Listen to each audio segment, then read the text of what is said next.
여러분 목 놓아 울어 보신 적 있으십니까?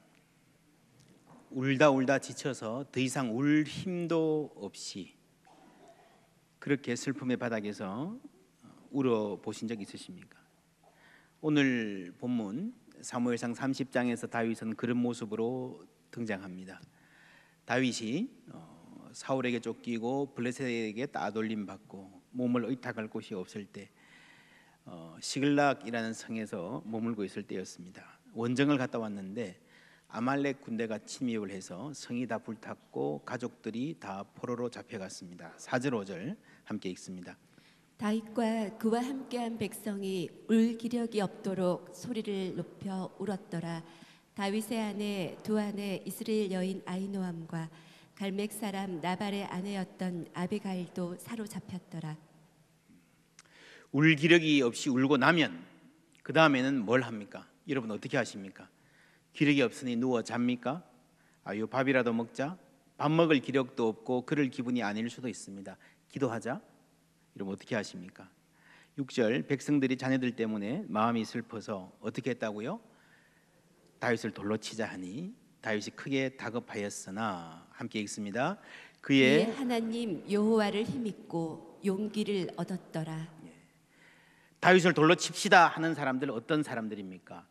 다윗이 갈 곳 없는 사람들을 거두어 주었습니다. 그 사람들입니다.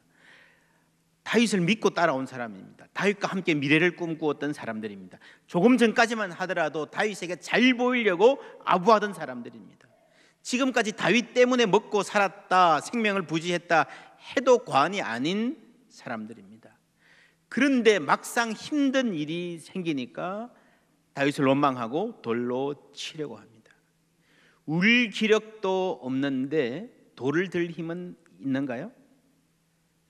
그렇죠. 우리는 그렇습니다. 사랑할 힘은 없지만 미워할 힘은 언제든지 있습니다. 공동체를 세울 능력은 없어도 무너뜨릴 힘은 있습니다. 생명을 살릴 힘은 없어도 죽이고 상처 줄 힘은 있습니다. 미래를 밝힐 힘은 없지만 미래를 죽여버릴 힘은 있습니다. 이 사람들이 다윗을 죽이면 자신들의 미래를 죽이는 거예요. 정말 힘들고 다급할 때의 사람의 본 모습이 드러납니다. 평소에 정직하다 그랬는데 다급하면 코너에 몰리면 거짓말하고요, 둘러대고요, 남을 팔고 공격합니다. 평소에 점잖아 보이던 사람들이 서로 비난하고 저급하게 손가락질합니다. 그럴 때 하는 말, 바닥이 드러난다. 다윗은 어떻게 했습니까? 함께 읽습니다. 다윗이 크게 다급하였으나 그의 하나님 여호와를 힘입고 용기를 얻었더라. 할렐루야. 예. 그래 너 죽고 나 죽자 분노가 폭발할 수 있고요, 자기도 칼을 휘두를 수 있고요, 상대방을 제압하려는 정치적 술수를 쓸 수도 있습니다. 다윗은 그러지 않았습니다. 그래서 저는 기도합니다. 이 말씀을 읽으면서 하나님, 우리 인생에도 다급할 때, 공격받을 때, 기가 막힐 때가 있을 텐데 그때 나는 어떤 사람일까? 내 바닥이 드러날 때에 좀 덜 부끄러운 사람이면 좋겠다. 다윗은 하나님을 의지하고 다시 용기를 얻어 적을 추격합니다. 가다가 브솔 시내에 이르러서 잠시 쉽니다. 휴식을 줍니다. 600명이 나섰는데 그중에 200명 정도는요 도저히 따라가지 못할 상태가 되었습니다. 다윗이 여러분 여기 남아서 쉬십시오라고 배려해 줍니다. 함께 출발한 사람들 중에 200명은 쉬고 400명은 목숨을 걸고 전장에 뛰어듭니다. 이 전투에서 다윗의 군대는 큰 승리를 거두었고 많은 전리품을 확보합니다. 승리했고 가족을 찾았을 뿐 아니라 많은 재물을 수중에 갖고 돌아옵니다. 이 전리품을 나누는 과정에서 이거는 우리 400명이 목숨 걸고 싸워서 확보한 것인데 여기 앉아서 쉬고 놀았던 사람들하고 똑같이 주는 것은 불공평하다. 이런 말이 되는 것 같지 않습니까? 그런데 성경은 이런 사람들을 무엇이라 말하는가? 다윗과 함께 갔던 자들 중에서 뭐라고요? 악한 자와 불량배들이 다 이르되 그들이 우리와 함께 가지 아니하였은즉 우리가 도로 찾은 물건은 무엇이든지 그들에게 주지 말고 각자의 처자만 데리고 떠나가게, 그들은 가게 하라는, 보내버리라는 거죠. 여러분, 악한 자와 불량배들 배들이라고 말합니다. 여러분, 이 사람들의 요구가요, 세상적인 기준으로 보면 터무니없는 게 아니에요. 일리가 있어요. 나름 설득력이 있습니다. 우리가 수고했으니까, 우리가 목숨 걸고 싸웠으니까. 그런데 성경은 분명히 명토바가 말합니다. 악한 자와 불량배들. 그런 생각을 가진 사람들, 함께 출발했는데 중간에 힘들어서 어쩔 수 없이 낙오한 사람들의 몫을 주지 않으려는 사람들을 뭐라고요? 악한 자와 불량배들이라고 말합니다. 여러분, 이런 기준에 의하면, 성경의 기준들에 의하면 오늘날 한국인들의 평균 의식은 어떤 수준일까요? 한국의 비정규직 노동자가 800만을 넘어섰습니다. 정규직 못지않은 실력을 가지고 그들보다 훨씬 더 힘들게 일하면서도 형편없이 낮은 임금을 받는 분들 많습니다. 그나마 계속 일할 수 있다는 보장이 없기에 불안은 더욱 큽니다. 이제 더 이상 한국의 노동 문제는 사용자와 노동자들만의 문제가 아닙니다. 노동자들 중에서 차별과 갈등 역시 심각합니다. 정규직과 비정규직의 불평등 어떻게 해결해 보려 그래도 정규직들의 또 이기주의 만만치 않습니다. 한국의 노조가 나름대로 열심히 일한 부분도 있지만, 잘한 부분도 있지만, 노동자의 권리와 인권을 그렇게 외치던 노조들이 정작 비정규직의 인권에 대해서는 냉담한 반응을 보이면서 그 바닥을 보는 것 같아서 안타깝습니다.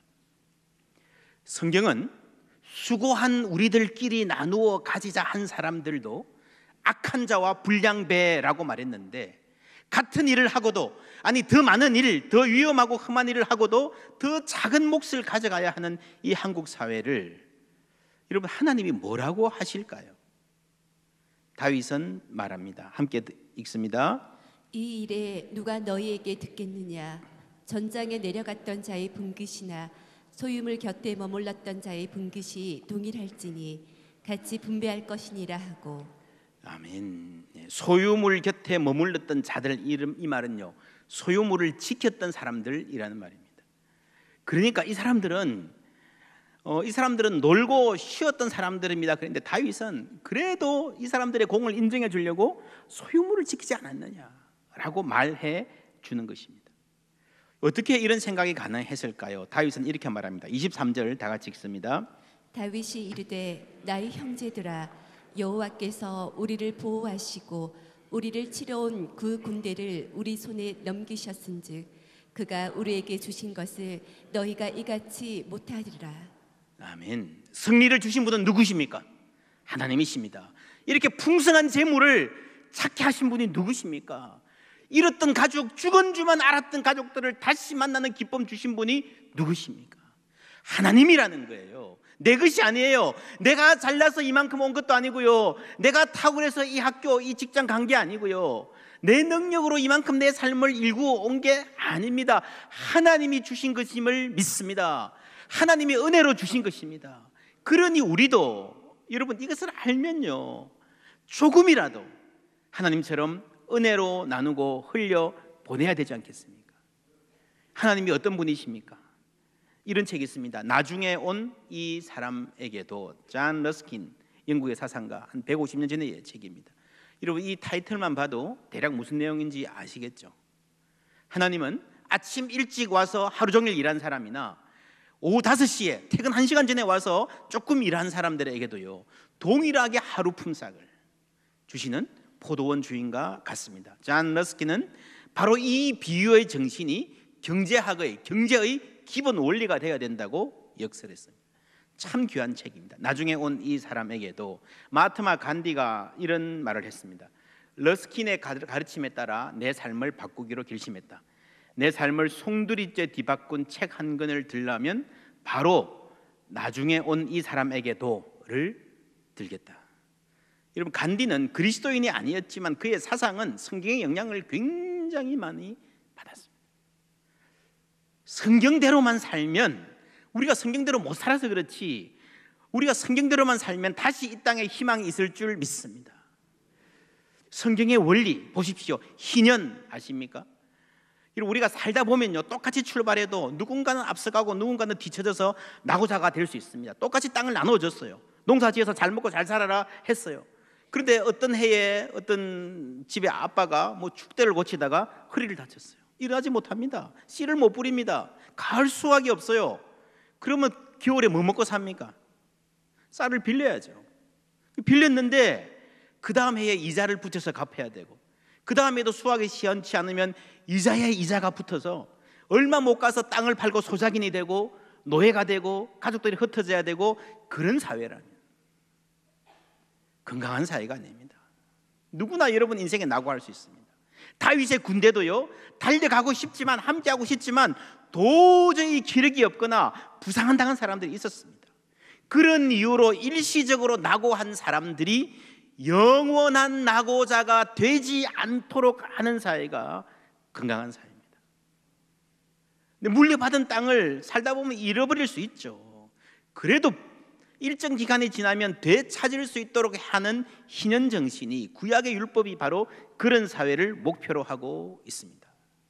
그래서 여러분, 건강한 사회, 안전한 사회가 되려면 약자들이 어떻게 살아가는지를 잘 살펴야 합니다.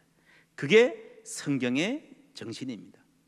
다윗 군대가 아말렉의 행방을 찾을 수 있었던 것은 한 애굽 소년을 만났기 때문입니다. 광야에서 사흘을 굶어 죽게 된 소년을 살려주었습니다. 가족들이 사로잡혀서 지금 갈 길이 바쁘지만 그래도 죽어가는 소년을 그냥 두고 볼 수 없었기에 친절을 베푼 것입니다. 알고 보니 이 소년은 아말렉군이 부리다가 병이 들자 버리고 간 것이었습니다. 성경 보십시다. 무리가 들에서, 누가요? 무리가, 이게 중요해요. 무리가, 다윗이 아니고 무리가입니다. 애굽 사람 하나를 만나 그를 다윗에게로 데려다가 떡을 주어 먹게 하며 물을 마시게 하고 그에게 무화과 뭉치에서 뗀 등이 하나와 금포도 2송이를 주었으니 그가 밤낮 사흘 동안 떡도 먹지 못하였고 물도 마시지 못하였음이니라. 그가 먹고 정신을 차림에 다윗이 그에게 이르되 너는 누구에게 속하였으며 어디에서 왔느냐 하니 그가 이르되 나는 애굽 소년이요. 함께 읽을까요?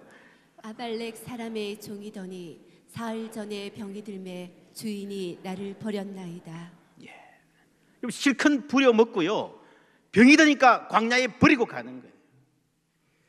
이 다윗의 군대가 친절을 베풀어서 목숨을 건진 이 소년이 나중에 아말렉 군대가 어디로 갔는지를 가르쳐 주었기 때문에 추격할 수 있었습니다. 이 소년이 없었더라면요, 다윗의 군대는 전리품 확보는 고사하고 자신들 가족도 찾지 못했을 거예요. 여러분, 내 갈 길도 바쁘지만 내 먹을 것도 부족하지만 그래도 줄인 자를 돌보는 그 마음 위에 하나님께서 복 주시는 줄 믿습니다. 우리 사회는 어떤 사회입니까? 우리는 어떻게 살아갑니까? 필요할 때 쓰고 병들면 버리는 사회입니까? 아니면 다윗처럼 낙오자도 함께 돌보는 사회입니까? 다윗이 아니라 무리가 들에서 발견하고 데리고 왔다. 이게 참 중요합니다. 이게 다윗 개인의 신념이 아니라 함께 가다 보니까 여러분, 이 무리가, 이 팀이 적어도 이런 가치관을 공유하는 그런 약한 자를 돌보는 문화를 가지게 되었다는 거죠. 요즘 아파트들에서 경비원 분들을 둘러싼 시비가 참 많습니다. 한 아파트 온라인 게시판에 이게 입주민을 위한 아파트인지 경비원을 위한 아파트인지 모르겠다 하는 불평이 올라왔습니다. 쓰레기도 안 치우고 뭐 하고 막 공격하는 거예요. 어떤 분이 올렸습니다. 아니, 말이 너무 심하지 않습니까? 그 경비원 분들도 우리 아파트 구성원들인데 감성팔이 하지 마세요. 돈 받고 일하는데 입주민들 잘 모셔야지요. 경비원이 무슨 종입니까? 무슨 시대착오적인 소리입니까? 막 이렇게 오고 가는데요, 맨 처음 불평했던 사람이 이렇게 글을 썼습니다. 사실 나도 다른 아파트 경비원입니다. 나는 맨날 욕 듣고 인간다운 대우 못 받는데 왜 내가 여기 와서 입주민인데 마음대로 큰 소리 못 치고 살아야 됩니까? 이 말을 듣고 모두 할 말을 잊고 게시판이 잠잠해졌다고 합니다. 여러분, 지금 한국 사회는요, 이 갑질의 악순환 시대입니다. 어디에선가 갑질 당하면요, 또 어디 가서 그걸 퍼붓습니다. 얼마나 힘든 사회, 위기의 사회가 되었는지 모릅니다. 여러분, 한번 생각해 보십시다. 나는 어느 쪽입니까? 나도 경비원 하면서 모욕 받으니까 나라도 우리 아파트 경비원 잘해줘야 되겠다 하는 쪽입니까? 아니면 나도 모욕 받았으니 나도 웬만큼 갚아줘야 되겠다, 나도 좀 행세해봐야 되겠다, 그런 쪽입니까? 여러분, 이게 바뀌어야 됩니다. 이 한국 사회 문제를 해결하기 위해서 정부도 바뀌고 국회도 노력하고 회사들도 맹성해야 되지만 우리도 바뀌어야 됩니다. 이런 사회 문제 이야기하면 주로 정책적 문제, 개인적 문제를 많이 이야기합니다. 정책적 차원에서 이게 바뀌어야 된다, 정의를 외치고 진보적인 교회들이 많이 이야기합니다. 보수적인 교회들은요, 그래도 열심히 일하라, 일의 영성을 말하면서 그런 이야기 많이 합니다. 둘 다 필요하고 중요합니다. 그러나 우리가 놓치는 게 있습니다. 더 중요한 것은 뭔가 하면요, 공동체의 문화라고 하는 겁니다. 다윗의 무리가 길 잃은 애굽 소년을 밥 먹여주는 그런 문화를 만들어 가야 됩니다. 이런 문화가 있을 때에 개인도 바뀌고 정책도 바뀔 수 있는 것입니다. 우리 한 사람 한 사람이 속한 공동체에서 서로를 인정하고 존중하고 불쌍히 여기는, 뭐 한마디로 다 바꾸지는 못하겠지만 그런 마음, 여러분, 그런 신앙으로 직장생활을 해야 되는 줄 믿습니다. 내가 사장이든 부장이든 말단이든요, 내가 처해 있는 자리에서 이웃들과 함께하는 마음이 있어야 됩니다. 그럼 정규직과 비정규직 문제는 이 사회관계를 이렇게 분석하는 분들이 있습니다. 이것은 상하의 문제가 아니다. 옛날의 직장들은요, 상하의 문제입니다. 물론 위에서 밑을 압박하고 어뷰즈할 수 있습니다. 그러나 정규직과 비정규직 문제는요, 안과 밖의 문제라는 거죠. 안에 있는 사람들과 아예 밖에 배제된 사람들의 문제이기 때문에 훨씬 더 심각합니다.